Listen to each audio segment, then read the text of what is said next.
Okay, here we are. We just left the doctor's office and we got something to eat. We've been at the doctor like all day. We had to get up at like 6 to leave the house at 7 to make it to the doctor by 10.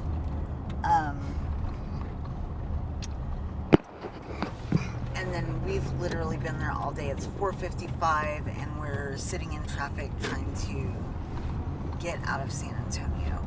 After the doctor, we got a little bit to eat, and here we are. So, yeah, it was Crazy day. crazy long day. It was a long wait at the doctor's office just to begin with. That in itself was long. And nerve-wracking. And nerve-wracking. I was in a different room than I've ever been in before. And The nicest room they got in there. I thought it must be a bad news room. I still think it was. Yeah, I agree. I think so. Yeah. I think that was like your terminal room. I might be wrong, but I think that's what it was. So I was telling Callie afterwards, I kind of knew when they had the results of the PET scan and I called because I thought I was in the pancreatitis attack. Which you weren't. We'll get to that.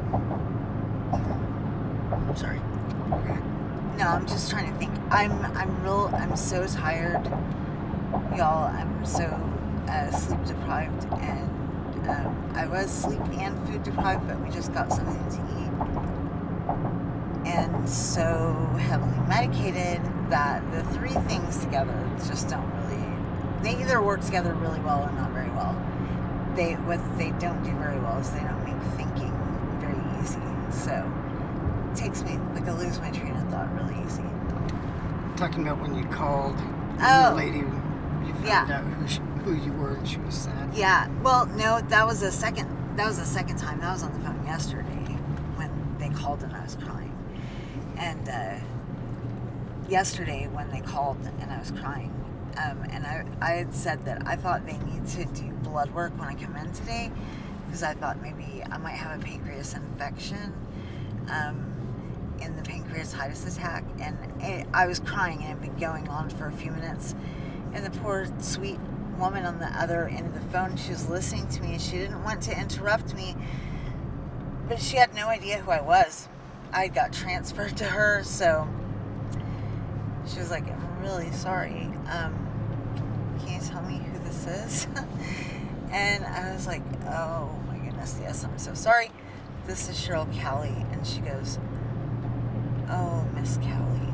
Like I was telling Callie this morning, he was like, don't let it make you think that it means something. And I was like, but it does mean something. I know it does. So anyway, when I had called a couple of weeks ago to tell them that I was in the pancreatitis attack, I thought, when they had the results of the PET scan, they didn't, if I had been in a pancreatitis attack, they didn't call me and give me any, like, protocol or what I should be doing. Because they would have seen it on the PET scan. They would have seen it on the PET scan, and they would have done it to try to help me. So I was like, I know something's up. I don't know what it's going to be. Anyway, so that was part of it. And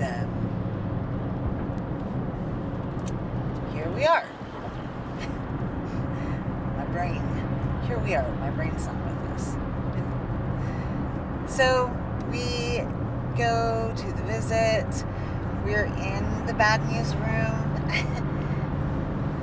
Literally waiting for the doctor in that room for like 30 minutes. So it was getting pretty like unnerving. Like it was just, you're nervous. You're afraid you're about to get bad news. And then you're just waiting and waiting. It feels like the clock is like grinding by. So the doctor came in let us know what's going on. So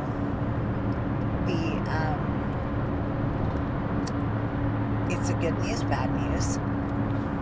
The tumor in the pancreas, my tumor was originally inside and outside of the pancreas. It's one tumor, not multiple. It being outside and inside is what makes the tumor non-resectable, which means not operable. It was inside the pancreas, and it was encasing two arteries, the splenic artery and the celiac artery, and The nerve bundles associated to the them. nerve bundles associated with those arteries. So your nerve bundles are like kind of like a little cord of nerves.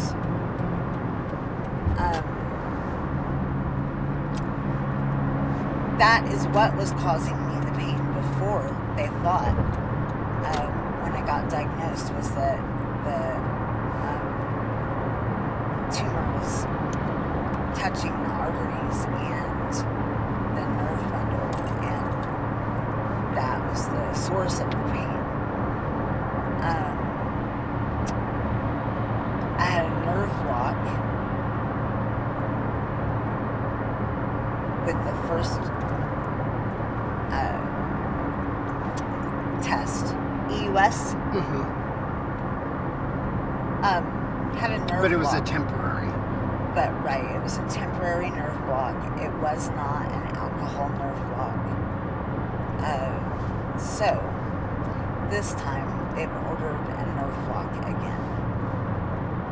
The tumor inside of the pancreas did die from treatment, and outside of the pancreas, it is still on the celiac artery and the splenic artery, and it is still touching the nerve bundle, and that is the source of my pain. So The cancer is still active there. I still have cancer, and that's where it's active. It has not spread any farther. It hasn't gotten smaller.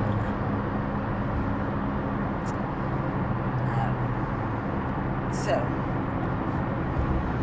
my doctor did talk about the different options that I have, and that he wants to, as much as possible, make sure I have a good quality of life, and that's the first time quality of life has been discussed. And it came up with multiple doctors today. Came up, with following doctor and nurses. So what my options are, and I've already taken option A. My doctor, my oncologist, was most hopeful about option A. It was a Phase 1 clinical trial phase 1 clinical trial. for some immunotherapy drug. So this drug will cause my body to fight. So it'll be trying to get my body to fight the cancer. This phase 1 drug trial means it's not an FDA approved drug. They're trying to get FDA approval. And my doctor talked about historically how immunotherapy works great for a lot of different kinds of cancer. Does not work great for pancreas cancer. And he's explained that to me before. This pancreas cancer is a a nightmare. He's like, it's the worst, it's the hardest. So that's what we're gonna do now. We're gonna do immunotherapy for the pancreas cancer. So what that doctor, I met with her today, and she was wonderful. Another just genuinely kind and warm person. Very, very loving, very tender-hearted, very compassionate. She's just like very, very gentle in her spirit. She was very wonderful, and so she didn't want to start any kind of treatment or I'm going through any kind of changes while I'm in these levels of pain. So my oncologist has ordered a nerve block for me again, and we just got the date for that. That's going to be the 19th coming up of this month. They'll put me to sleep, go in through my mouth and through my stomach, and they will burn the nerves with alcohol. And it should work really great. The doctor doing that surgery is an expert in his field, and he's just a wonderful He's the one that found your cancer. He's the one that diagnosed me. Not my paper diagnosis, but he visually diagnosed me. And I'll ever be grateful to him because he just let me know like what's going on and what we're dealing with. And I'm so grateful to him. Overall, still, every doctor, all the doctors, the nurses, everyone has been just beyond great. I've really loved them all, and I'm so thankful for them. So, and we got the date for that is the 19th. Next, I did call and let them know for the clinical trial, and then they will call and they'll set that up, and then they'll let me know. So we'll be finding out soon. It's probably going to be after the 19th, but we'll be finding out soon when I begin this clinical trial. Did I talk about when it ends? No. Okay, so Callie asked when it ends, and it ends when it doesn't work anymore. You stay on the clinical trial as long as it's working. So the first 2 cycles are all the time. Like, you're up there a bunch getting infusions. I think like 2 days the first month are like 12-hour days. yes. But once you get into the 3rd, 4th, and subsequent cycles, then it's very periodic. So like once a month. Yes. She said a great portion of this is just going to be monitoring the effects of the medications. So it's not going to be as much administering as it is going to be admonishing. It's not the right word at all. They doubled all of her painkillers. Yeah, So, they've doubled like, all of my medication. My doctor today literally said, take it like candy. I told him how last night I was afraid that I would take too much, and so I was trying to like really not like overdose. hold back. I don't know how much is safe to take, so I can't tell until I'm in pain again that it's worn off to the degree where I can take some. And he was like, just pop it like candy. And I'm supposed to watch her. If she starts nodding out, then that was a little too much, and back it off just a little bit. Yeah, so which you can't do with the patches. That's just the baseline. That's just the... Yeah, the patches need to stay on. Everything else is adding onto those and just seeing like how they go. But even the dosage of the patches doubled. But he was saying also in pain like this, he was like, it only lasts 2 hours, which, you know, always on the bottle it says like 4 hours and whatnot, and that might work for some things, but it doesn't work for this. He was like 2 hours, which is what I've found to be true. I can tell how bad the pain is getting by how long the pain medication lasts. When the pain's not very bad, it might last 4, 6, 8 hours. When my pain is doing good, I can take pain medicine in the morning and not have to take pain medicine until the next morning. So yeah. But when it's bad, it's every 2 hours right now. So yeah, and I'm pretty tired. I'm wiped. So now we're riding in the car. Get I'm take you a extremely little medicated. nappy. Yeah, I feel like a toddler. I'm gonna fall asleep in the car. Had food, which is another thing. They're not eating food, so now we can eat food when I'm not in pancreatitis. I said we, like we're both having pancreatitis. That's so sweet.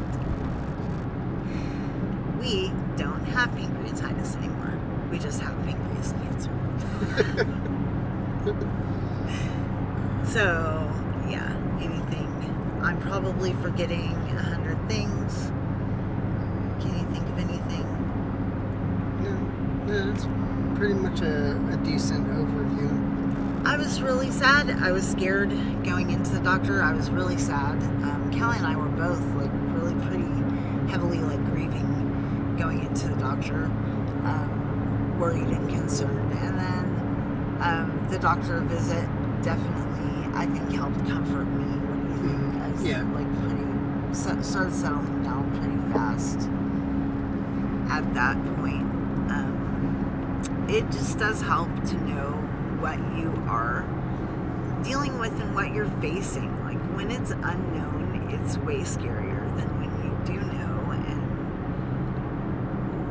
they're just like, you know, whatever. You're facing something really bad. You're only going to live X period of time, and these are the things you need to watch out for. Like that actually helps, you know. He didn't do that today. He didn't give me a different timeline of life. Like I said, just bringing up the length of life, quality of life. So just quality. Yeah, because right now it's just a matter of like, when is it going to spread and how fast is that going to happen? So these drugs are all to slow that down. Yeah. And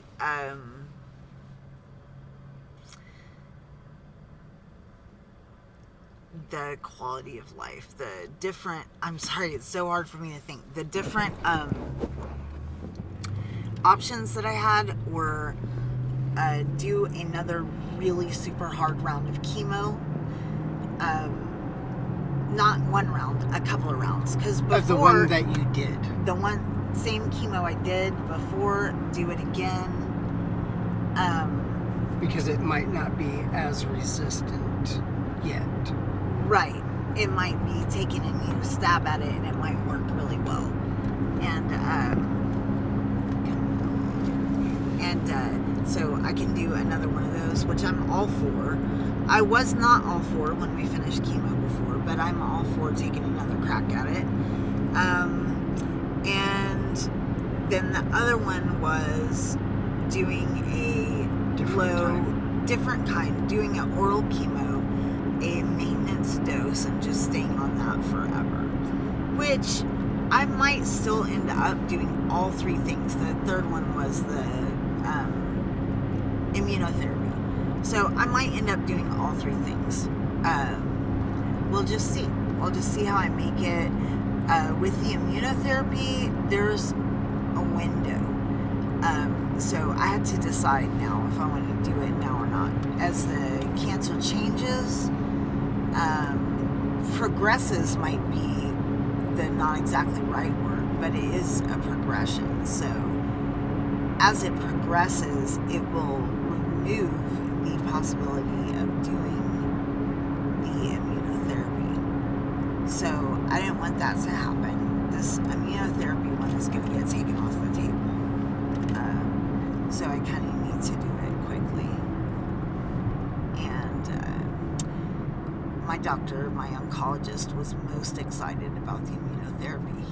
He is very hopeful about that one. So we're going to do it. Pretty excited that there's still options. Thank goodness. Yeah, he was, at first he was talking about, he didn't understand why the radiation killed the part inside, but not on the artery. So we went and asked the radiation oncologist if he could do more, and he said definitely not, it will kill you. But the guy that developed this type of radiation protocol is speaking at a conference this weekend, and her oncologist is going to be there. So he's going to bring My Cheryl's case and a couple of other cases that he's working on, ask him some questions about why it's so effective in some areas, but not quite so on the artery, and what types of things he suggests to do. So that's pretty interesting. It is interesting, and it's very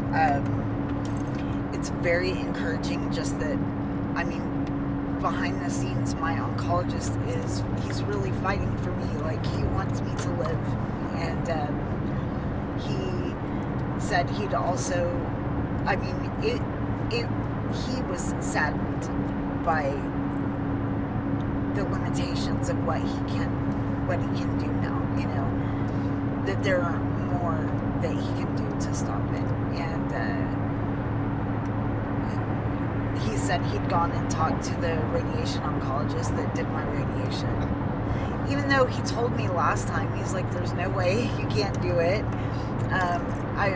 If y'all remember, like, he was laughing about that. He was being like silly that day. He was just in a really good mood. Not laughing at me in a mean way. He was being silly and joking and having like a really happy day that day. And so yeah, he had gone and even asked the radiation oncologist if he could administer more radiation. And the radiation oncologist was like, there's no way, body can't handle it, there's no way. So I appreciate that he's willing to even just go back and go, you know, I think I know, I'm sure we can't do this, but I really want to try to save her life, so let me go ask again if we can do this, you know. And that's just, it's very hopeful, like the person that is in control of, you know, Your healthcare. Your health is in their hands, you know, and that they care that much that he's checking and double checking and seeing like what can be done, or maybe something's changed and something can be done now 2 weeks later, you know. I just really appreciate, and it just really, it lifts your spirits. It's very morale building. I don't want to say like my hope is in my doctor, like my hope is in God, but I absolutely believe that God like brought me to this doctor. I believe that God has brought every single person around me that has been around me, been praying for me, been just loving me and being with me. So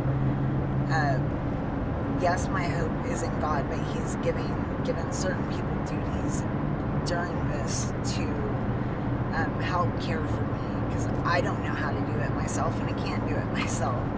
So I'm very thankful for that. And I guess that's it. Sorry, I'm a little spacey. You got anything else? No. And so, yeah, we're going to go. We're just going to try to keep enjoying life and enjoying